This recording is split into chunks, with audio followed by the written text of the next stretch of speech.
그래서 이번 여름 물가가 반등하는 이런 시그널 우리가 조심해야 되겠죠. 이런 부분들.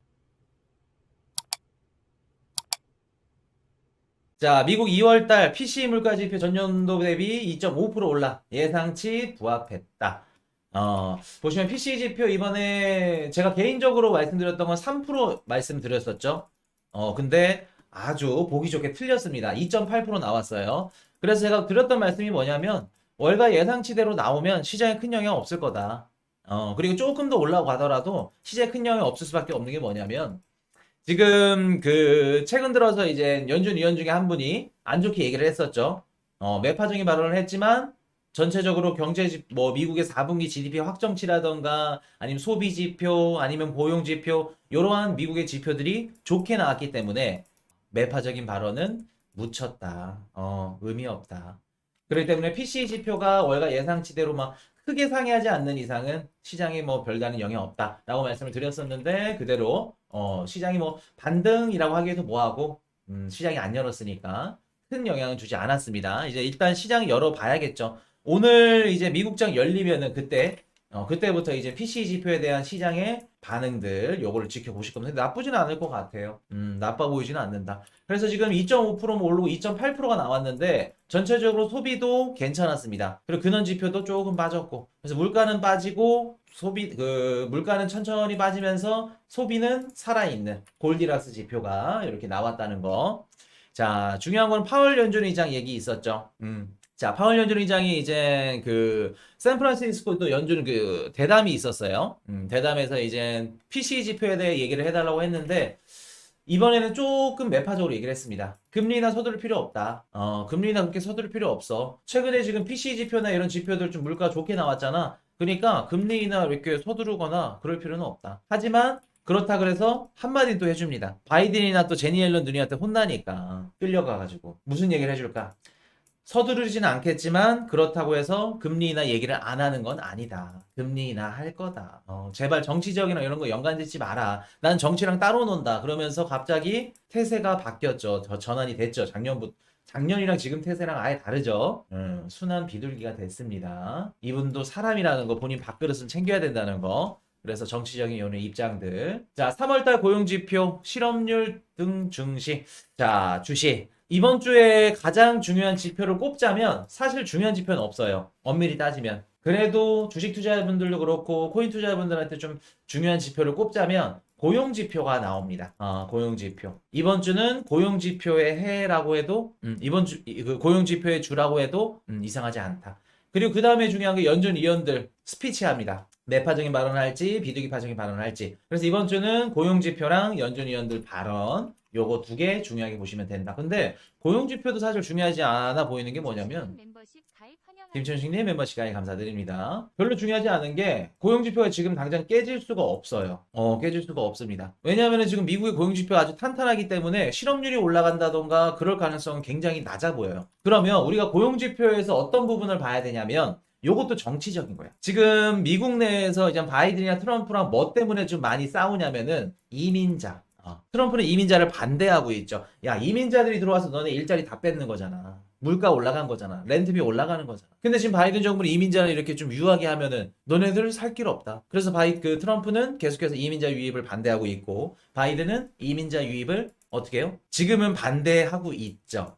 스탠스를 전환해야죠. 표를 잃으니까. 그래서 어떻게 보면 좀 서로 이민자 관련해서 지금 민감하다. 근데 이번 주에 고용지표에서 발표되는 고용지표에서 이민자 지표들이 나올 겁니다. 이민자 지표들이 나올 건데 이민자 지표가 좋게 이민자 때문에 고용 지표가 좋게 나왔다. 요런 지표들이 나오면 바이든한테 조금 더 힘을 실어줄 수 있겠죠.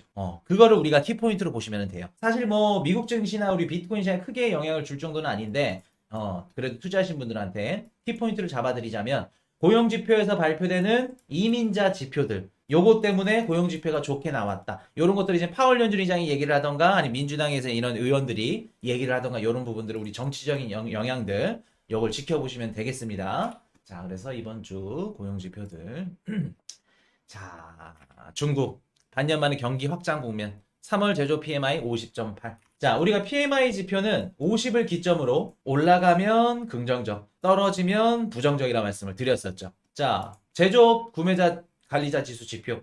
중국에서 드디어 50을 넘었습니다. 뭐 작년 51.8인가 그랬었는데 그거보다는 좀 떨어지는데 그래도 50을 넘었다는 건 중국이 제조업이 활발하게 조금 더 올라가는구나. 최근에 중국 정부가 뭐를 했죠? 수출을 하기 위해서 이거를 했어. 뭐를 했죠? 자, 중국 정부가 최근에 뭐를 했나요? 수출을 하기 위해서 이거를 했는데 이거를 인위적으로 높였어. 수출을 잘하기 위해서. 위안화 가치 환율을 어떻게 했죠? 높였죠. 높였습니다. 그 뜻은 위안화 가치를 쭉 낮췄죠. 위안화를 싸게 가져가면서 수출을 많이 하겠다. 이게 어떻게 나왔다? 연준에서 금리 인하할 거예요 했더니 어떻게 해요? 이것 봐라. 이때다. 미국이 금리를 인하한대. 그러면 우리도 위안화 가치를 살짝 내려서 수출해도 되겠네.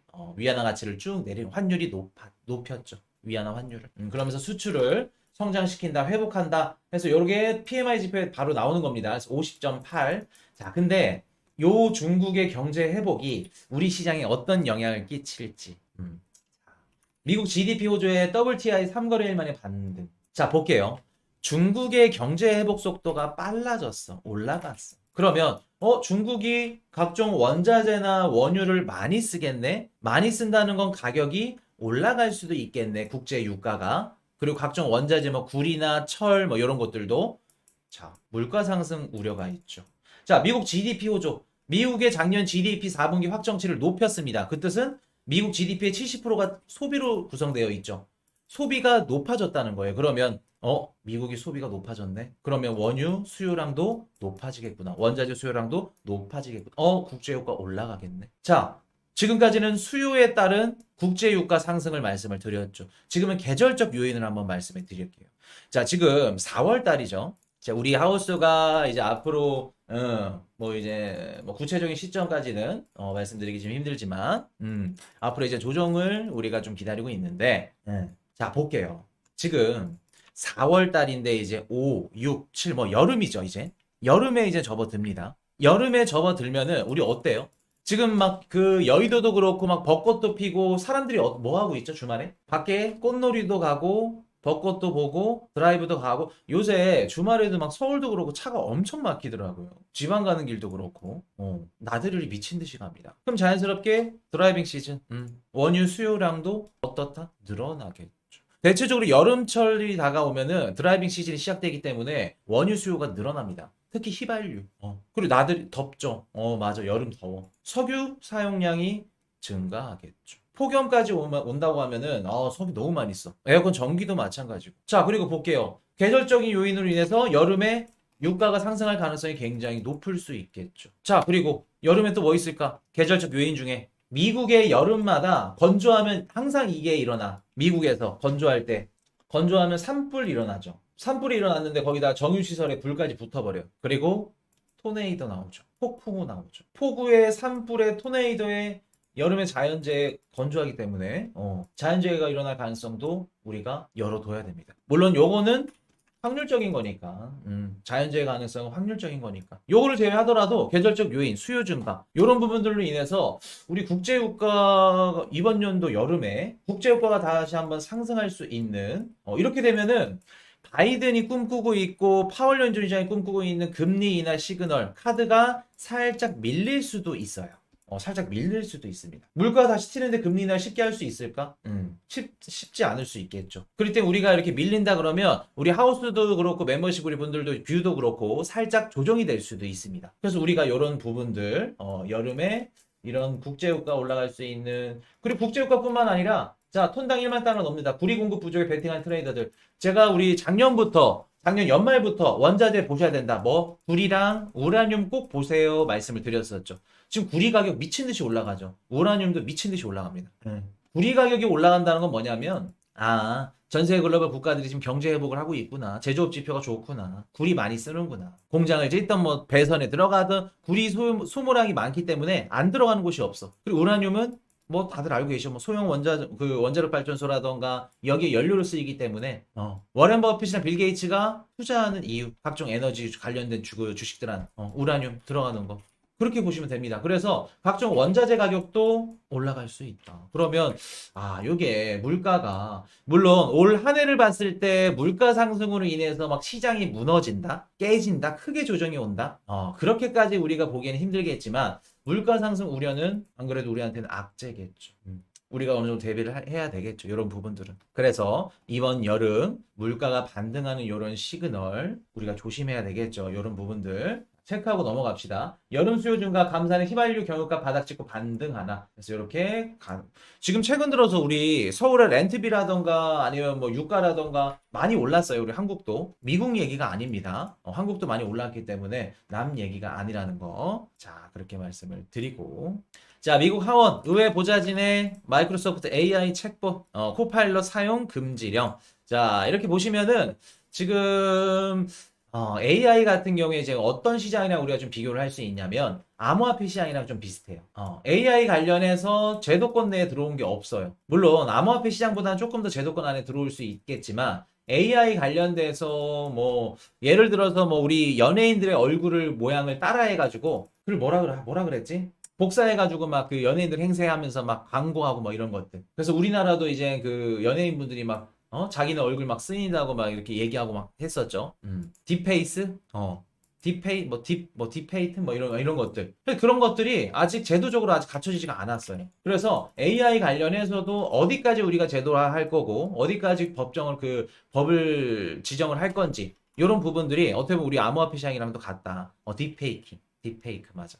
그래서 이런 부분들 파운드 의회 보좌진의 뭐 챗봇 코파일럿 사용 금지령 이런 식으로 이제 세게 갈 수밖에 없는 겁니다. 자, 앞으로 이런 제도권 안에 들어와서 각종 규제들이 생겨야 자리를 잡는다는 거 말씀을 드리고. 자, 원달러 환율 연고점 돌파 1350원 뚫을까?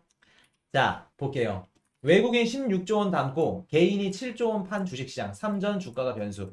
삼성전자 8만원. 우리 코인이슈 방송 보시고 삼성전자 투자하신 분들 수익 났다고 고맙다고 주말에 막 댓글들 달아주셨는데 고마우실 필요 없어요. 여러분들이 열심히 방송에서 공부하시고 그 정보를 듣고 내용을 듣고 투자하신 거기 때문에 뭐 고맙다 뭐 수익 냈다 막 그러실 필요 없습니다. 자, 우리는 일단 2, 3주 전부터 국내 뭐 삼성전자, SK하이닉스 이거 좀 많이 오를 겁니다. 미리 알고 있었죠. 자, 왜 오를까? 왜 오를 걸 알고 있었어요? 누가 삼성전자를 사준다 그랬죠? 누가? 외국인 투자자들이 16조 원 담았다 그러죠. 그리고 개인이 7조 원 팔았대. 한국 애들이면 안 되지. 우리는 팔았고 외국인이 담았다는 겁니다. 2배 가까이. 자, 그럼 외국인이 왜 담았을까? 우리 배웠던 거 똑같이. 코이니슈님이 말씀하신 대로 삼성전자는 지금 8만 원, 막 9만 원 상승하고 있는데 환율은 왜 그런가요? 환율이 곤두박질 치고 있어요. 원달러 환율이 1340원, 50원대. 1350원은 언제냐면은 작년 연말에 미국 국채, 미국 10년물 국채가 5% 넘었을 때, 국채 시장이 막 왔다 갔다 했을 때, 그때, 불안했을 때가 1340원, 50원이었습니다. 일본의 금리 인하. 그렇죠. 금리 인하? 금리 인상. 나도 헷갈렸어. 님이 헷갈렸어. 일본이 금리를 올려. 그럼 어떻게 돼요? 자연스럽게 일본의 환차익과 일본 증시의 수익률을 노리고 들어간 헤지펀드나 이런 기관들은 야, 일본이 금리 올린대 재미없겠다. 환차익으로도 한번 먹고 그리고 주가 상승해서 한번 먹고 2번 먹어야 되는데 한 번밖에 못 먹겠네. 자, 그럼 보자. 일본 말고 어디가 있을까? 한국이 있겠죠. 한국은 어떻게 돼요? 일본 금리 인상, 미국이 금리를 내린다 그러는데 오히려 달러가 강세로 나와. 그래 보니까 한국이 어떻게 돼요? 원화가 가치가 쭉 떨어지죠. 자, 그럼 볼게요. 원달러 환율이 올라간다는 건 원화 가치가 우리나라 원화 가치가 떨어진다는 얘기예요. 외국인들 입장에서 어떨까? 우리나라 원화 가치가 떨어져. 그러면 야, 저거 맛있겠네. 일본은 금리 올린다는데 그러면 일본에 있던 돈 자금 빼가지고 원화 가치 떨어졌으니까 저거 싼 거 먹자. 코스피로 들어오겠죠. 그러면 원화를 사서 뭐를 산다? 삼성전자를 사는 겁니다. SK하이닉스를 사는 거예요. 무조건 얘네 먼저 들어가죠. 왜? 최근에 반도체도 우리 수출량도 괜찮았고 대마주니까. 얘네들 들어와서 얘네들 주가는 상승하고 오히려 원달러 환율은 지금 계속해서 밑바닥으로. 그럼 외국인들 입장에서는 환차익 한 번, 그리고 삼성 주가 올라간 거 8만 원, 주가 상승 한 번, 2번 먹을 수 있겠죠. 이렇기 때문에 제가 삼성전자 올라갈 겁니다. 외국인들 들어올 겁니다. 라고 말씀을 드렸던 거예요. 이래서 일본의 금리 인상이 중요한 거예요. 그래서 지금 우리한테 제가 이제 계속해서 이 말씀을 드리는 이유가 뭐냐면 뭐 맞췄다 틀렸다 중요한 게 아니고 삼성전자가 8만 원 갔다 안 갔다 중요한 게 아닙니다. 우리가 키포인트로 봐야 될 건 뭐냐면 환율이에요. 환율.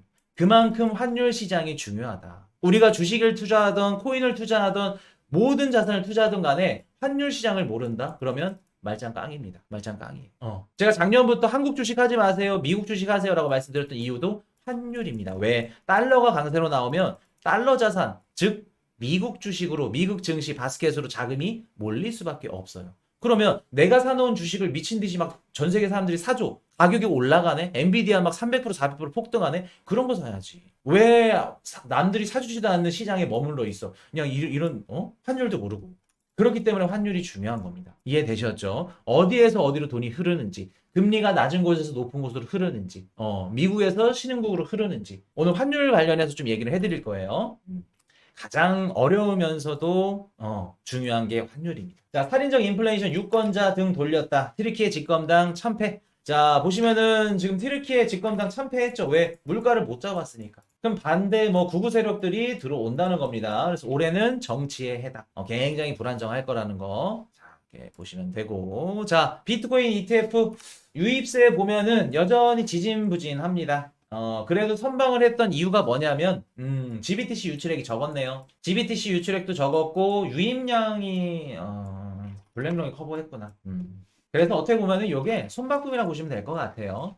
그래서 크게 막 유입된다, 뭐 그런 느낌보다 유지를 하고 있다. 유지만 돼도 괜찮다. 비트코인 가격에는. 그렇게 보시면 되고. 자, 정리 한번 해드릴게요. 일정. 자, 4월 3일 유로존 CPI 발표됩니다. 그리고 4일날 미국 신규 실업수당 청구 건수. 이번 주 미국의 고용 지표도 중요하다 말씀을 드렸었죠. 신규 실업수당 청구 건수 4일날, 5일날 실업률 크게 의미 없다. 그리고 비농업 고용 지수까지 크게 의미 없다는 거. 그래서 이제 발표되는 거 이제 이민자가 어떻게 돼서 어떻게 영향을 줬냐 그런 것들 조금 세세하게 들어가면 자, 어떻게 보면 이게 제일 중요하겠죠. 미국 CPI 4월 10일 날 3.2 저도 그 정도 나올 걸로 봅니다. 근데 당분간은 미국 물가 CPI 크게 걱정 안 해도 될 것 같아요. 최근에 뭐 PC나 PPI라든 이런 것들이 조금 높게 나오긴 했지만 이것도 헤드라인 지표는 뭐 그렇다 치고 이제 근원 CPI가 중요하기 때문에 크게 걱정할 필요는 없을 것 같다. 4월 10일 날. 근데 만약에 이게 막 3.4, 3.5 나와. 그럼 시장의 변곡점이 될 수도 있습니다. 4월 중순이죠. 4월 달 변곡점이 될 수도 있다는 거. 그러니까 요거는 중요는 하지만 크게 걱정될 정도는 아니다. 라는 말씀 드리고 4월 11일에 중국 PPI 발표되고 미국 생산자 물가지 PPI 발표됩니다. 11일 날 유로존 금리 결정 발표되면 이번 주는 끝이 나죠. 4월 달. 자, 또 놓친 부분이 있나 한번 볼게요. 자, 그래서 아까 말씀드렸던 거 계절적 요인으로 인해서 그리고 수요 증가로 인해서 자연재해 가능성으로 인해서 국제유가나 각종 원자재 가격이 이번 여름쯤에 상승할 가능성이 있다는 거. 그렇게 되면 우리 코인 시장이나 주식 시장에도 당연히 영향을 끼칠 수밖에 없겠죠. 금리 인하가 미뤄진다는 얘기입니다. 그거 가장 중요하다는 거 말씀을 드리고